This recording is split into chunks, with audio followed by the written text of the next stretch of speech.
What if a city could vanish so completely that two entire civilizations forgot it ever existed?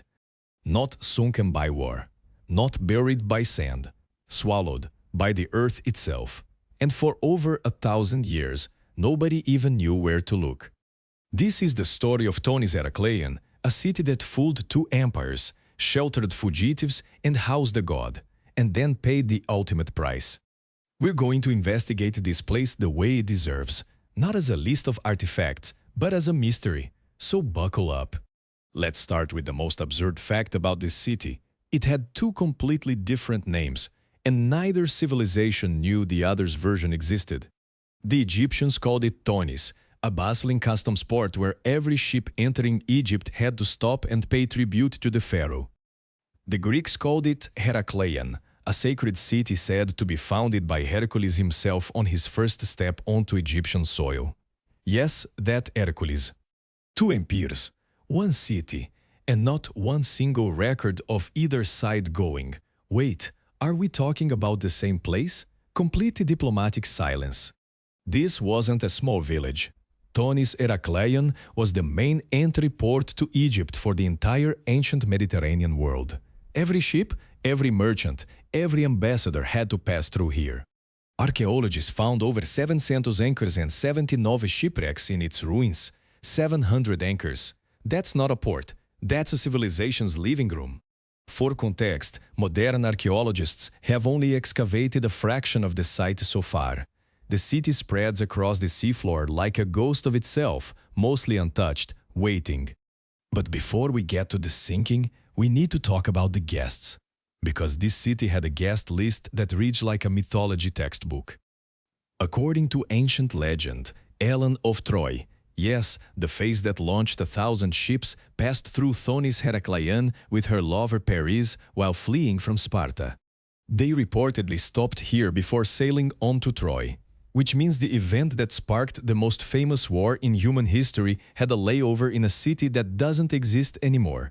And then there was Hercules. The Greeks believed he literally stepped foot here first when entering Egypt, hence the name Heracleion, the city named after a demigod who may have never existed. Look, ancient people did not mess around with naming conventions. If a hero touched your shore, you named your city after that hero. It was basically ancient branding. Now here's where the story takes its darkest turn. Because this city wasn't just a trade hub, it was one of the holiest places in all of ancient Egypt. This was the epicenter of the mysteries of Osiris, the most sacred religious ceremony in ancient Egypt, performed to ensure the resurrection of the dead king of the underworld. Osiris, the god of death, resurrection, and the afterlife, was celebrated here every year. Thousands traveled from across the empire to witness it. It was ancient Egypt's most sacred event. Think about that. The city dedicated to the god of resurrection, the deity whose whole thing was cheating death, was about to be erased from existence. The irony could not be more on the nose. But before the gods collected their end, let's talk about who discovered this place and how absolutely ridiculous that story is. The year is 2000. A French archaeologist named Frank Godil is out in the Bay of Aboukir looking for something completely different. He was searching for French warships sunk during the Battle of the Nile in 1798. Napoleon's ships. He had maps, he had funding, he had a plan. A very wrong plan. As his team mapped the sea floor with sonar, they found something that was absolutely not a Napoleon-era warship. They found massive stone blocks, statues, columns, an entire city. Underneath the same water where Napoleon's ships had sunk, 1,200 years earlier, a whole civilization had been swallowed. One discovery hiding inside another discovery. Archaeological inception. Godil wasn't just finding artifacts, he was finding a myth made real. Ancient texts had mentioned Thonis and Heracleion for centuries, but scholars debated whether these were real places or just stories. Then Godil's diverse pulled a stele, a massive inscribed stone from the seafloor. On it was the name Thonis, carved in stone, 2,400 years old, case closed. The myth was real. Since 2000, his team has recovered thousands of artifacts, gold jewelry, bronze coins, ceremonial statues, giant sphinxes, and more than 700 anchors scattered across the seafloor like a graveyard of voyages. Em 2016, the British Museum brought more than 200 of these artifacts to London for an exhibition called Sunken Cities, and people lined up around the block to see a city they had never heard of. And then in August 2025, just weeks ago in real time, the Egyptian Ministry of Tourism live-streamed a recovery operation from the Bay of Abu Qir. On camera, diverse raised artifacts over 2,000 years old from the seafloor. 2,000-year-old objects watched live by millions of people on their phones. If that doesn't mess with your sense of time, nothing will.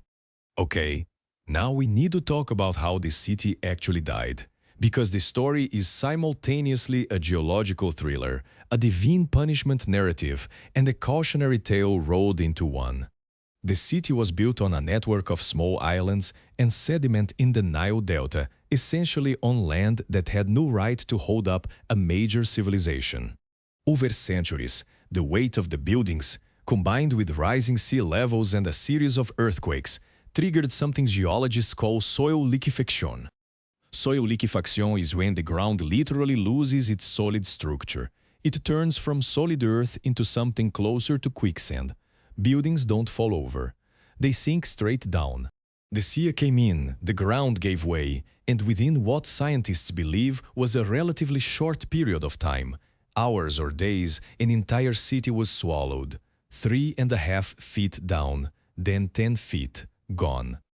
Now here's the thing about that narrative.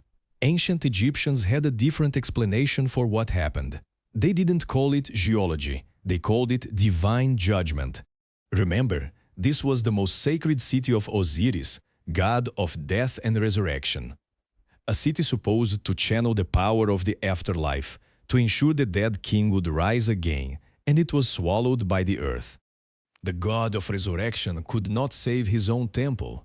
Osiris, whose entire mythology was about coming back from the dead, watched his sacred city sink into the underworld forever.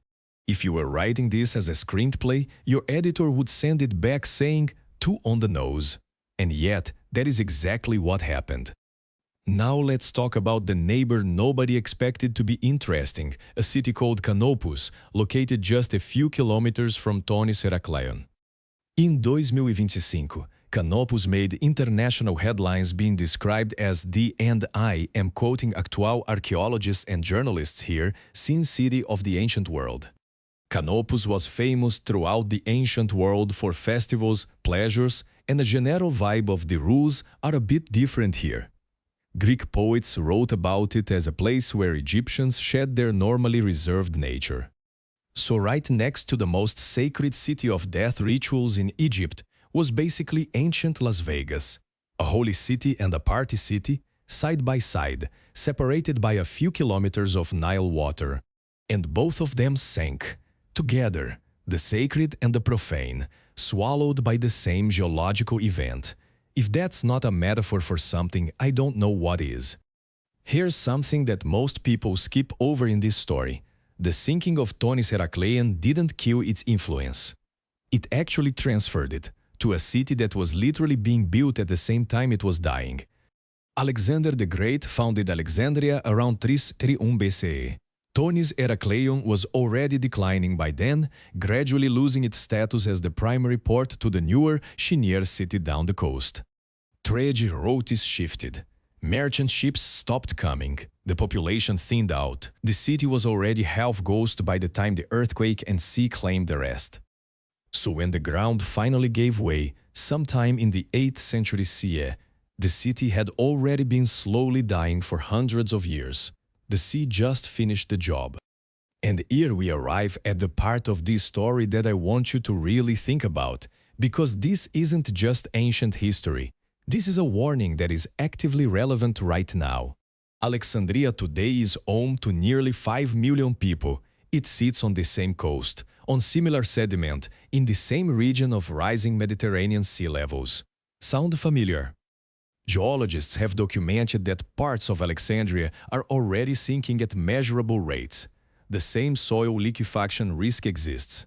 The same sea level threat is active. Thonis-Heracleion didn't leave behind just artifacts. It left behind a blueprint, a detailed geological record of exactly how a coastal civilization can be erased from the map. Scientists studying Thonis-Heracleion are not just doing archaeology.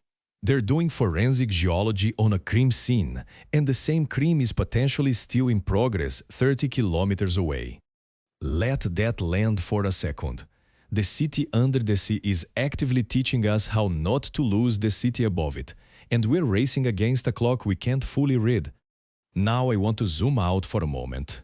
Because there's a bigger pattern here that goes beyond Egypt, beyond archaeology, and beyond ancient history. Thonis-Heracleion was not unique in being forgotten. Dozens of ancient cities currently sit beneath seas and lakes around the world, swallowed by the same forces, lost to the same silence.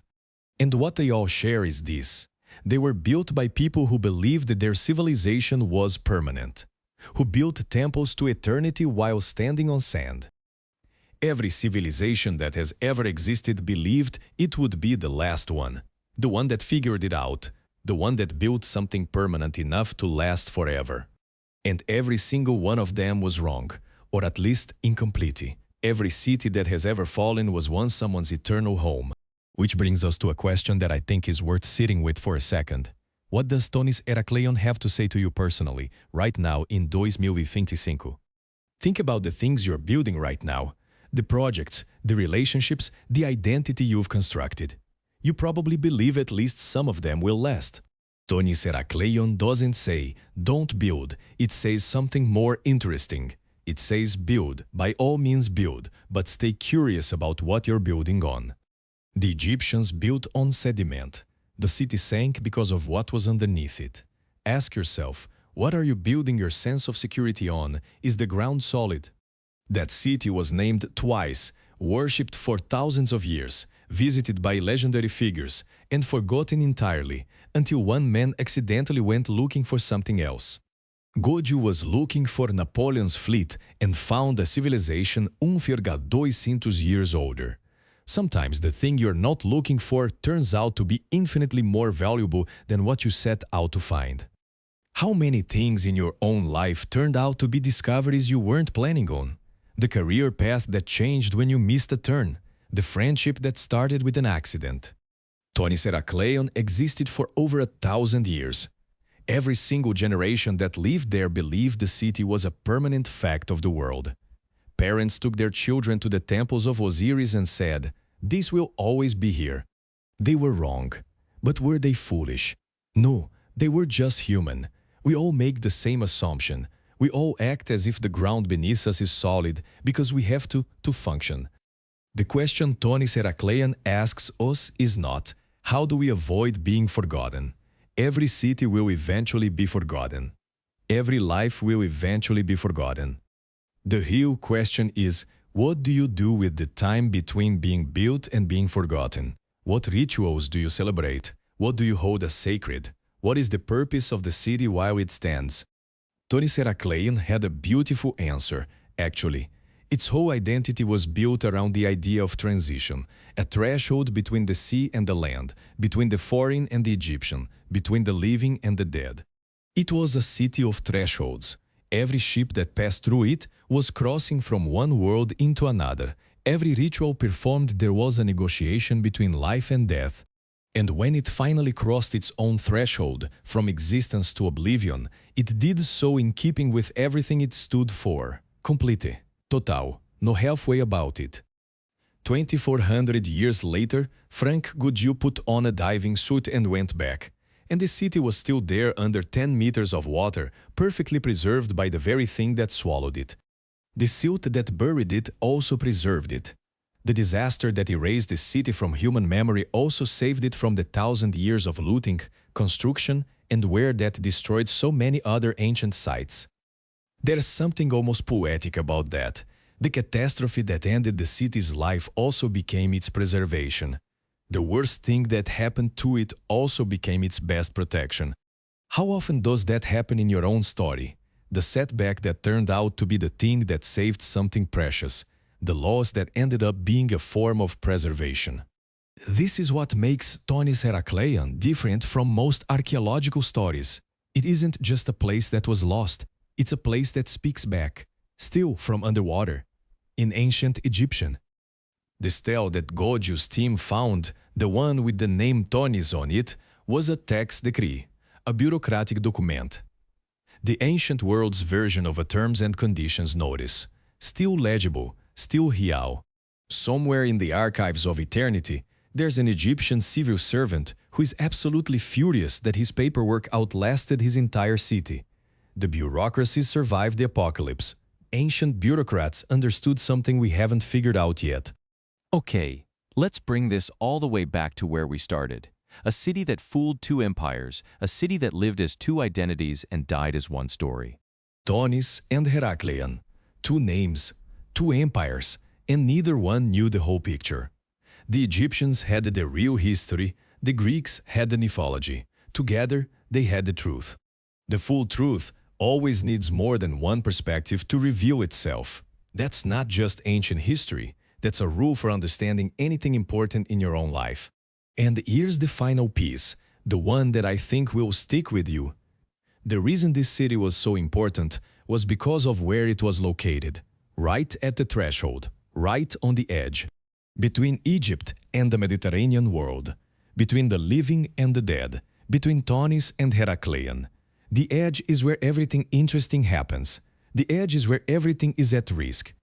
The things you care most about, the ones worth building, are always at the edge. They're vulnerable because they matter. The temples of Osiris stood where the sea met the land precisely because that threshold was sacred. And maybe that's the most honest thing this sunken city has to tell us. Some of the most sacred things in the world were built on unstable ground, and they were worth it anyway. Thonis-Heracleion is still being excavated right now. In 2025, Egyptian authorities are pulling artifacts live on camera. Godius' team is still diving. The story isn't over. There are still sections of this city that no human has seen in over 1,000 years. Objects that have been sitting on the seafloor since before the fall of Rome, waiting for a flashlight to find them. What they find next could rewrite what we know about trade routes, religious history, the relationship between Egypt and Greece, and possibly even the lead-up to the Trojan War. If you want to stay in the loop on that, and trust me, the next chapter of this story is going to be significant, hit subscribe right now. We cover every major development in this investigation. Thonis-Heracleion, the city that was two things at once and one thing in the end. The city where Hercules allegedly stepped off a boat, where Helen hid before the war that defined the ancient world, where Osiris was celebrated and ultimately betrayed by the same earth he ruled. A city that was named twice and remembered once, and only after it stopped existing. Maybe the lesson is this: some things only become fully visible when you look at them from underwater. If this story made you think, even a little, drop a comment below. Tell me, what would you call this city? Thonis or Heracleion? Egyptian pragmatism or Greek mythology? I genuinely want to know. And if you want to go deeper, we have a full episode on the rise and fall of Alexandria and another on the search for Cleopatra's tomb, which is still actively underway in 2025. Links in the description. This has been Epochal. We decoded the stories that built our world because those stories are still building it. See you in the next one.